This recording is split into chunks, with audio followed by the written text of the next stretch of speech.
네, 오늘 하루도 평안하시기 바라겠습니다. 오늘 말씀은 히브리서 13장 12절에서 14절 말씀입니다. 그러므로 예수도 자기 피로써 백성을 거룩하게 하려고 성문 밖에서 고난을 받으셨느니라. 그런즉 우리도 그의 치욕을 짊어지고 영문 밖으로 그에게 나아가자. 우리가 여기에는 영구한 도성이 없으므로 장차 올 것을 찾나니.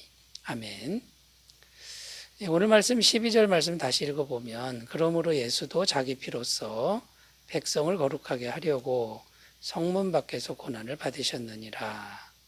자, 12절 이렇게 기록하는데 여기 보면 백성을 거룩하게 하려고 이렇게 말씀하고 있습니다. 백성을 거룩하게 한다 이 말은 백성들의 죄의 문제를 해결한다 이런 의미고요. 백성을 거룩하게 하려고 이거는 백성들의 죄의 문제를 완벽하게 해결하기 위해서 이런 뜻인데 그 위해서 어떻게 했냐라고 지금 말씀하냐면요. 성문 밖에서 고난을 받으셨느니라 이렇게 말씀합니다. 십자가에서 예수님께서 죽으신 것을 의미하는데 예루살렘 성 바깥에 있는 골고다 언덕에서 십자가에서 죽으신 사건을 의미하는 겁니다. 그러니까 예수님의 십자가 죽으심은 백성들의 죄의 문제를 완벽하게 해결해서 거룩하게 하기 위함이었다라는 것이죠. 곧 우리들의 모든 죄의 값을 십자가에서 대신 지시고 대신 지불하시려고 죽으셨다라는 것이고요.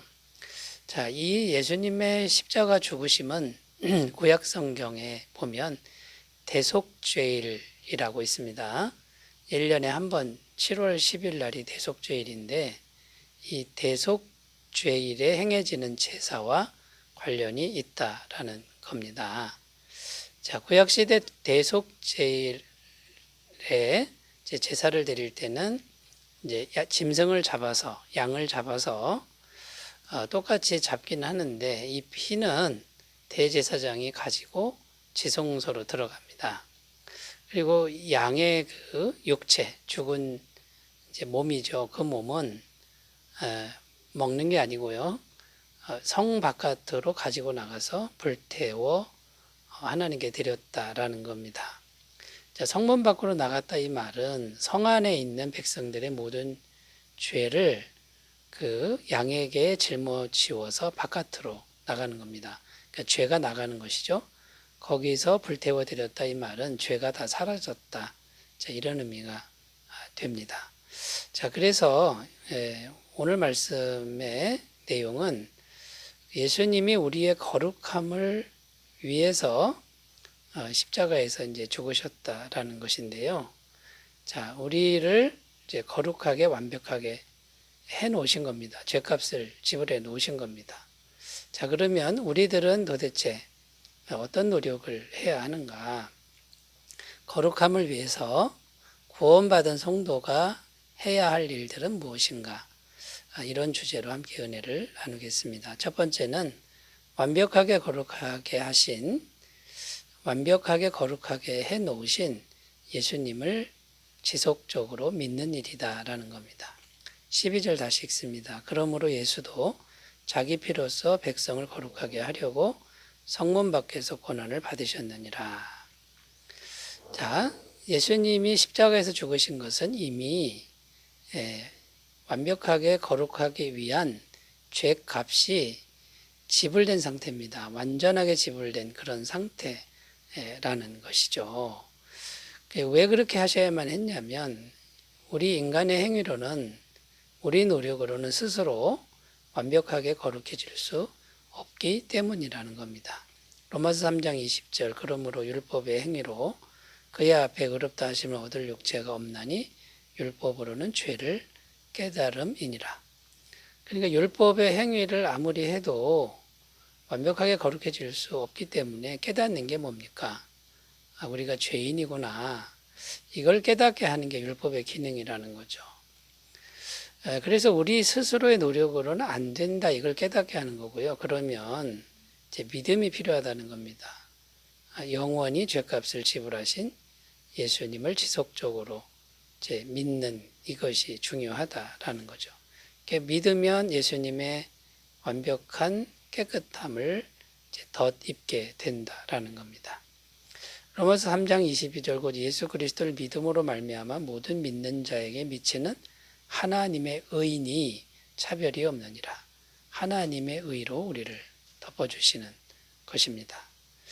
자, 그러면 이렇게 우리가 완벽하게 예수님을 믿음으로 이제 깨끗해지면 그 다음에 오는 게 뭐냐면 그 예수님의 능력이, 특히 거룩함의 능력이 우리 속에 지속적으로 이제 들어온다는 거고요. 예수님의 거룩한 능력이 지속적으로 들어올 때 우리는 죄와의 싸움에서 이길 수 있는 힘을 얻게 된다라는 겁니다. 갈라디아서 5장 24절 25절 그리스도 예수의 사람들은 육체와 함께 그 정욕과 탐심을 십자가에 못 박았느니라. 만일 우리가 성령으로 살면 또한 성령으로 행할지니. 자, 구원받은 예수의 사람들은 정욕과 탐심을 십자가에 못 박았다.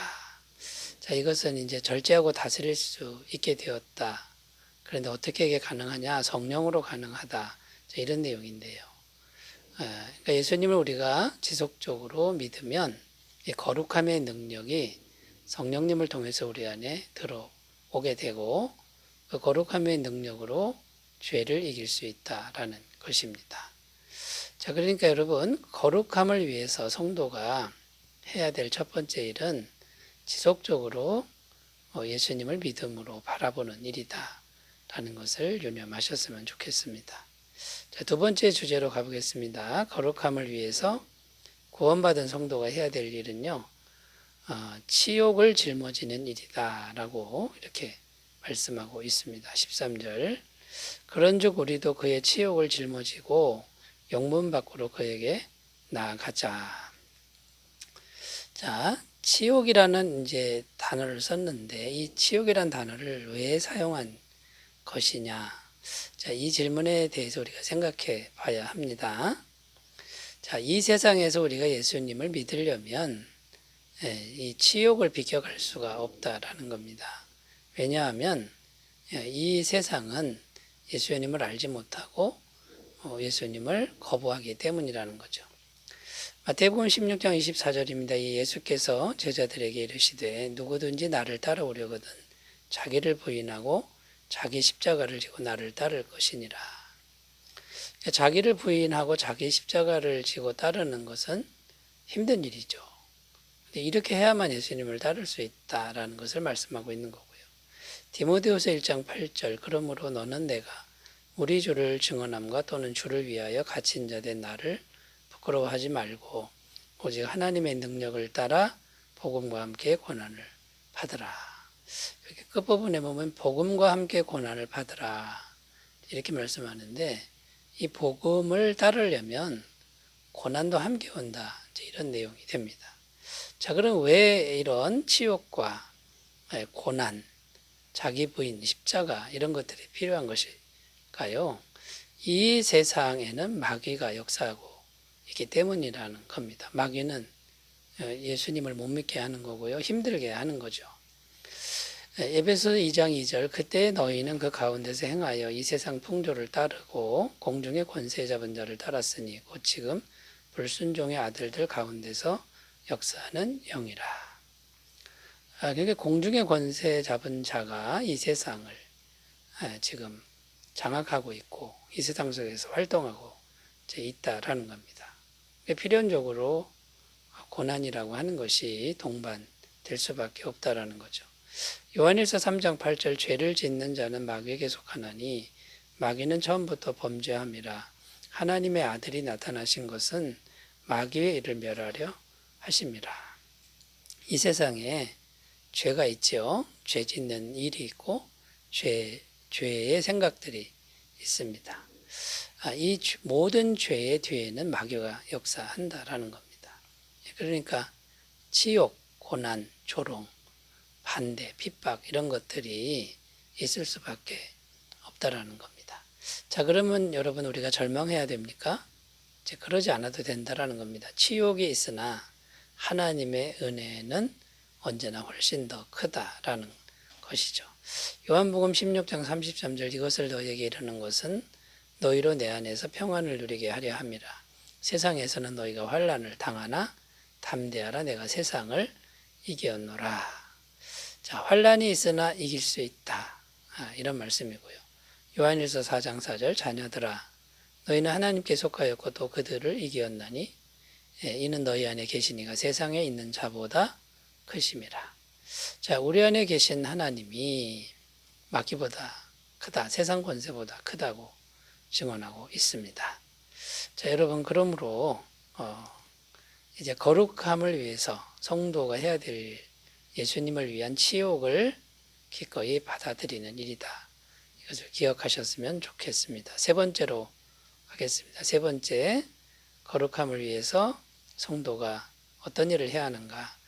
이 땅의 도성이 아닌 영구한 도성을 소망하는 일을 해야 된다라는 겁니다. 14절, 우리가 여기에는 영구한 도성이 없으므로 장차 올 것을 찾나니. 자, 영구한 도성 이야기를 하고 있고요. 이 영구한 도성을 찾나니, 소망하라, 이제 이런 뜻이죠. 자, 이 영구한 도성과 거룩함과는 어떤 연관성이 있을까요? 자, 이 땅의 도성은 정욕이 섞여 있습니다. 그래서 거룩하지 않습니다. 거룩할 수가 없죠. 요한일서 2장 15절 16절 이 세상이나 세상에 있는 것들을 사랑하지 말라. 누구든지 세상을 사랑하면 아버지의 사랑이 그 안에 있지 아니하니 이는 세상에 있는 모든 것이 육신의 정욕과 안목의 정욕과 이생의 자랑이니 다 아버지께로부터 온 것이 아니요 세상으로부터 온 것이라. 그러니까 이 땅에 있는 그 어떤 도성도 거룩하지 못합니다. 정욕이 있기 때문에. 또 이 땅의 도성은 곧 사라진다 이렇게 성경은 증언하는데요. 없어진다라고 하는 것은 죄가 섞여 있다는 의미입니다. 죄의 삭은 사망이다. 그러니까 곧 없어진다 이런 의미가 되는 거죠. 베드로전서 1장 24절 그러므로 모든 육체는 풀과 같고 그 모든 영광은 풀의 꽃과 같으니 풀은 마르고 꽃은 떨어지되. 그러니까 금방 시들어 버린다라는 의미고요. 베드로서 3장 10절 그러나 주의 날이 도둑같이 오리니 그날에는 하늘이 큰 소리로 떠나가고 물질이 뜨거운 불에 풀어지고 땅과 그 중에 있는 모든 일이 드러나리로다.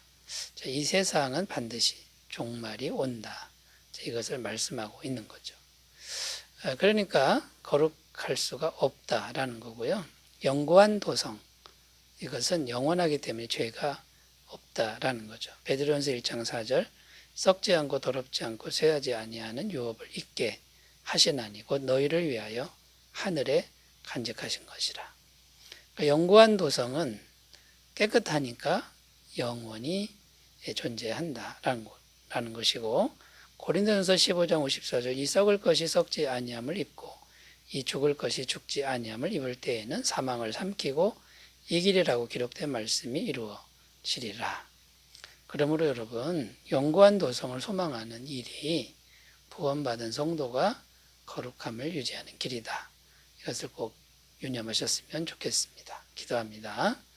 하나님 아버지, 거룩한 삶을 위해 거룩하신 예수님을 믿음으로 바라보고 치욕을 짊어질 줄 알고 천국을 소망하는 삶이 되게 하옵소서. 예수님의 이름으로 기도드립니다. 아멘. 은혜가 충만하시기 바라겠습니다. 감사합니다.